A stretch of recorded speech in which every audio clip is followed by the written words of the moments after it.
Hello, everybody, and welcome to Crossing Kin in the Crossing Kin Garage. This is Star Wars It's one Month! of our favorite months of the year, where we come to you every week as opposed to our normal format of every other week, and we bring to you everything Star Wars. May the 4th be with you.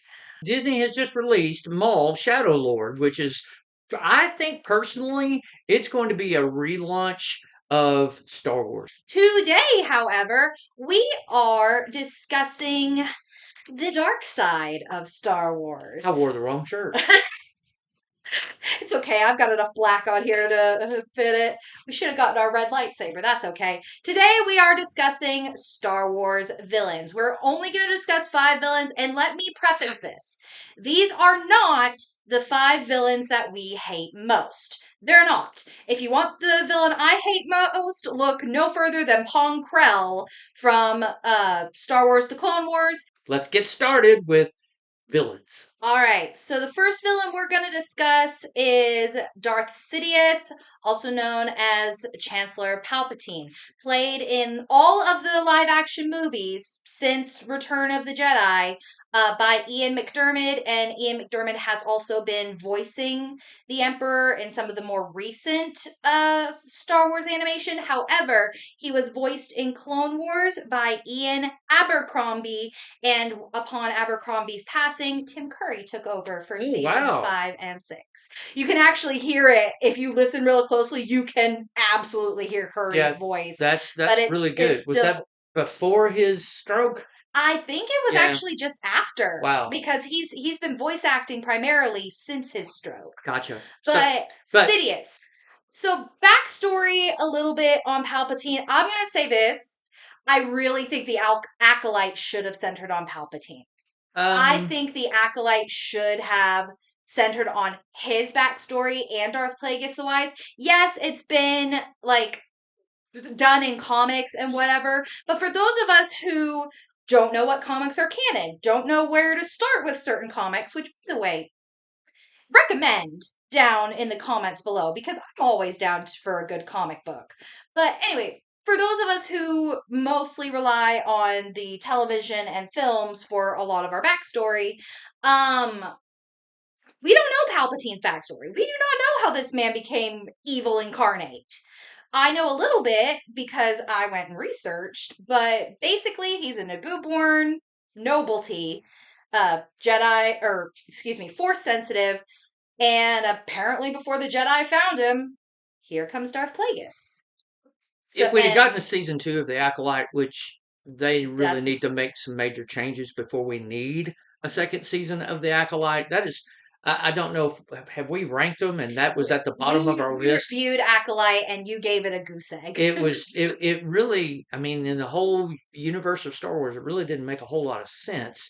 I suspect because its core was taken from video games and comic books, much like what Kristen alluded to. But I think if we ever get a second season of The Acolyte, now that Dave Filoni is in charge, or at least a show that's set in its timeline, at least, just a little bit more of a fleshing out, and about middle way of that second season, you get Palpatine. Yeah. But Palpatine as a villain, like I said, he's evil incarnate. But he's clever evil. Well, that's kind of because he's a puppet master. That was the cool thing about the prequel films. You really didn't know about Palpatine and his rise and his just his deceitfulness, his whispering. He's very Othello. That's a good example. That is a very, very good example. You didn't know just how bad he was until you saw his manipulations in episodes 1, 2, and 3. Yeah. Now you knew he was a bad dude whenever he came onto the screen, but he's just slimy. He reminds me of that Grima Wormtongue in Lord of the Rings in a lot of ways. And Satan. So I mean, you could draw your own conjectures. Yeah, but the weird thing about Sidious, and this is not a dig, part of the reason we're starting with him is he's the main bad guy. Like, he's such the main bad guy, they couldn't even stick out the sequel trilogy without him. Yeah, and the less said about that, the better. That was Ian. Was in full costume, full makeup. The the clone at the end. That plot was so stupid. They Anyway, really could have done differently. they could But have done that's a whole other different episode. That's Yeah. neither here nor there. Who's our next villain? Anyway, but Palpatine is a great villain. Palpatine's a great villain, but he's not. To me, weirdly, he's not the scariest. However, but he may not be the scariest. However, he is overriding the entirety of the Skywalker saga. I mean, the Skywalker saga really has Palpatine as the villain and Anakin as the fallen hero. Yeah, absolutely. All right. So, next villain. Moving right along, we're going to talk about Count Dooku a little bit. Played by Christopher Lee, the immaculate Christopher Lee. Go and see our Legacy of Lee video that we did last Halloween to honor the fantastic actor. Voiced by Corey Burton. Oh, wow. In Clone Wars. Cad Bane voices Dooku in Clone Wars. That is pretty cool. That's fantastic, guys. But yeah, Dooku is odd to me because Dooku is actually royalty. There's a reason he's called Count. That isn't just a reference to Christopher Lee's Count Dracula bit. He's royalty on his planet. That's why he has that sweet headquarters that looks like a palace. It's a palace. I really think that they could take an entire season of one of these shows that they're doing, animated or otherwise, and really give us a fleshing out of Dooku. They started to. And they fell short. The Jedi. Exactly. They only gave him 3 episodes because they split it. Yeah. They chose to split between him and Ahsoka. We need to know about his Jedi training. We need to know about, his relationship with Yoda. We need to know how, and Qui-Gon, and how that all fell apart. Mm-hmm. I mean, that could be a TV series all of its own. I agree. I would love them to do another Tales of the Jedi and give us more Dooku. And then if you have to split it up between 2 Jedi, Plo Koon, I guess. Tales of the Jedi, let it be a multi-season, multi-episode event. More than 6. Tales of the Dark Side, you could do the same thing and flesh out Palpatine for that matter. There you go. Mr. Filoni, send royalty checks to Crossing Kin. We would love to have a author credit in that process. So, all right, moving right along. Darth Maul. Darth Maul was done dirty in live action when he was played by Ray Park. He is voiced in animation by Sam Witwer. We wanted him to really be the Vader of the prequel series. And he could have very easily been that. The wrong people were in charge of Star Wars at the time. But Darth Maul, until now, has been that character in Star Wars that everybody, I think if you were to take a poll, everyone would have said and would say that Darth Maul is probably the most underused character in all of Star Wars. We love the fact that he showed up at the end of Solo. We're hoping for another Solo movie so we could see more of Darth Maul. Or at the very least, let Maul, Shadow Warrior, Shadow Lord, whatever. At the time we're filming this, we've only had 2 episodes of Maul, so we're not fully in it. And it's entirely possible that the show will go into the Solo timeline and get us into him being the head of Crimson Dawn. But I've heard that this is also probably most likely going to be a multi-season series. So we'll definitely have time for that. Based on the first 2 episodes, it is certainly worthy to watch if you like that character. We would highly recommend, however, that you get on the internet, figure out how to get a chronological telling to get you to this point. Because Maul's story is very convoluted. If you just watch episode by episode, it's very convoluted. Yeah, but Dave Filoni was brilliant when he was like, you know what? He was only cut in half. And he only just fell. I mean, Luke fell that far, and Luke was fine. Force sensitive. And he was force sensitive. Like, that's how they explain it. He used the Force and all of his dark side rage to keep himself from dying. Right. And formed that stupid little spider, or that scary little spider body. I'm definitely afraid of spiders, so that is Maul's scariest form to me. Yeah, until Savage Opress could find him. So, remembering his name? Played by Clancy Brown, by the way. Ooh, that's cool. Yeah, I forgot that. But anyway, Maul and Clone Wars started to become, I don't know, Machiavellian. Is that a good way? That's Shakespearean, a good way. Sure. Machiavellian. bad guy, and he's a brilliant tactician. He just has an unhealthy obsession with Obi-Wan. And by the time we see him in Rebels, you see him in Rebels, he's going a bit mad. But you almost feel sorrow for him whenever Obi-Wan kills him. Yeah, I mean even Obi-Wan has a respect and a sorrow for it. Has a respect and a sorrow, and because he's like, buddy, you let this. Like, I honestly think Obi-Wan is kind of seeing Anakin at that point because this is what you let your hate turn you into. That's very possible. But so we love Darth Maul. We love Darth Maul. Cannot wait to see the rest of the series and continuing seasons. Please, Mr. Filoni. Let us know what y'all thought of Maul down in the comments below. Because, like I said, we're filming this before the rest of the series has dropped. So please let us know what you think of Maul down in the comments below. All right, moving on. This guy is probably the weakest of our villains. Number 4? Yes. Okay. We're almost there. This guy's probably the weakest of our villains. But guys, I think I might hate him more than I hate Sidious. We are talking about Dr. Hemlock from Bad Batch, played by Jimmy Simpson. I hate this man. Is he still alive? No. Okay, I didn't think so. Crosshair shot him. I thought we killed him off. We shot him and he fell, and we're done with Hemlock. We never have to do it again. The Bad Batch got a happily ever after. They are safe and we are not hurting them. But this man took tech from us.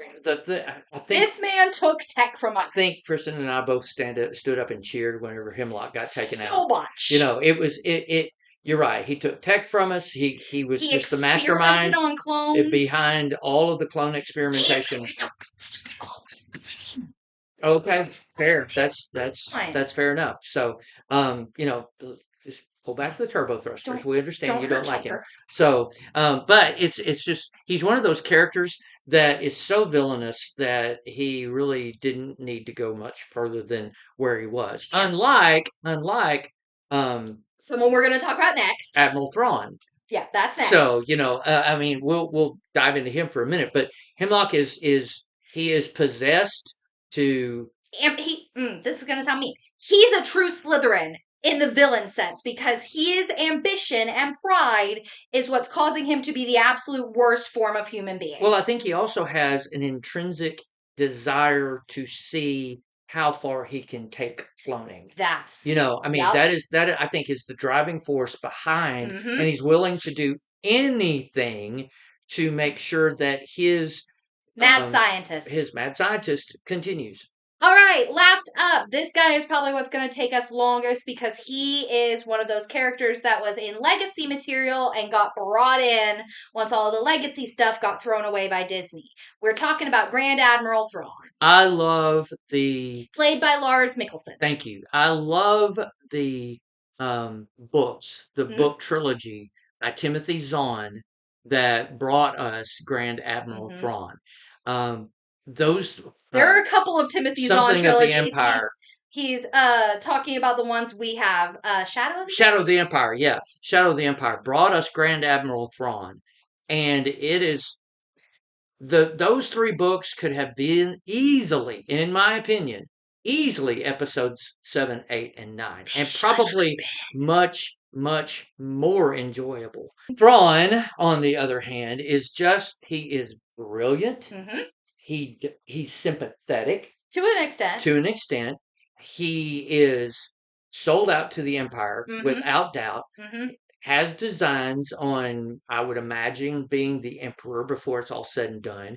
If nothing else, leader of the... But he's not crazy. Military. No. Like all of the other bad guys that we've talked about. His faculties are there. He is probably the most, in my opinion, brilliant bad guy in the entirety of the Star Wars universe. And I hope, Mr. Filoni, that you will continue to use him as the protagonist going forward. The antagonist. Okay, the antagonist going forward. So the protagonist going forward can fight against him. There you go. So, but we look for him to really be the big bad going forward. Introduced in Rebels for those of us that, again, didn't necessarily read the legacy materials that he had appeared in prior to his appearance in Rebels. And again, amazing pull of Lars Mikkelsen as his voice, and then equally amazing that he was able to come back and revive the character in Ahsoka. I will go as far as to say, if you liked episodes 4, 5, and 6, you want to read this Heir to the Empire. Heir to the Empire. Heir to the Empire by Timothy Zahn. And you'll want to read all 3 of those books, and then follow it up with the Grand Admiral Thrawn series that Timothy Zahn wrote those as well. Timothy Zahn and Admiral Thrawn just kind of go together. Yeah, yeah. But anyway, in Rebels gets excellent when Thrawn shows up. I agree. Like, it was great when it was season 1 and season 2, and we had these somewhat dumb bad guys. Then Vader shows up. Then we have Ahsoka. Then we, season 2 is really much a love letter to Clone Wars. But then Thrawn shows up. Well, suddenly we're very afraid. And I'll be curious, considering Zeb shows up in Mandalorian. Whether Thrawn will at least make a mention, maybe not an appearance, but have a mention of this big bad that's out there. So we'll see. And we'll discuss this a little bit more in our video at the end of the month. But I have a theory that the Mandoverse, Mandalorian, Boba Fett, Ahsoka, Mandalorian, and Grogu, they're all building to basically an Avengers-style team-up where we all come together and take down Admiral Thrawn. And in the ashes of that is when the First Order is going to rear its ugly head. That's pretty good theory. Like the rise of Snow and the rise of Admiral, because we're already a solid 15 years post episode 6. Thank you. And so we've only got 15 more to play with. Yeah, but because by the time we have to hit episode 7, it's 30 years between 6 and 7. That's what we decided based on the age of Ben. Yeah, and so that's kind of where we have to play as far as timelines go. And there's no mention of Thrawn at all in 7, 8, or 9. So you would imagine that his demise has happened by that point. And the First Order has a very firm grip on the galaxy. That didn't happen overnight. This has been years in the making. So obviously, again, we're probably 15-ish years post 6 at the time of the Mandoverse. So my guess is that somewhere in the next 5 to 10 years of Star Wars time, we're getting the First Order's grip. So in that little 5 to 10 years, the First Order has to rise. Yeah, we'll look forward to seeing what is going to plant the seeds of the First Order. What they do with Grand Admiral Thrawn, and how I would love to see that, including the Bad Batch, team up with bring them out of retirement or whatever. Omega. Okay, Omega. Well, but we still want to see the other boys, so Hunter. But I mean, Temuera is going to have other things to do if he's there as. He's gonna have and Captain Rex. We already have Temuera having to play 2 people that we desperately want this team up. Let's not add another 3. That's the point of being a clone. Is you only have to one actor, Temuera Morrison. Okay, Temuera Morrison is the only person you have to have, and. Just a lot of green screen and a lot of extra money for him. Yeah, a lot of money. But, I mean, Temuera would be worth it. But anyway, that's another video for another time. Grand Admiral Thrawn, I think, has the potential in the coming years and for this current generation of Star Wars fan to be the big bad. I concur vehemently. And that's it, guys. What do you think? What villain did we leave out? This is the first episode of Star Wars Month, and we've got 3 more this month coming, plus a few shorts. Mandalorian Grogu comes out later this month, so we will absolutely be doing a review on that.